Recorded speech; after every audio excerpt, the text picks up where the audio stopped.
You ask Tiger to solve. This deals with linear equations with one unknown.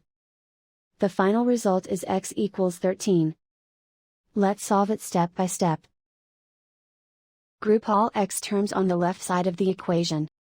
Subtract 2x from both sides. Group like terms. Simplify the arithmetic. Group like terms. Simplify the arithmetic.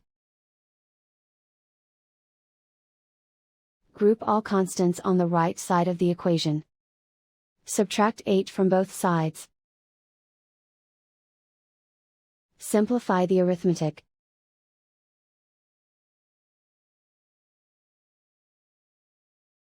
And so the final result is x equals 13.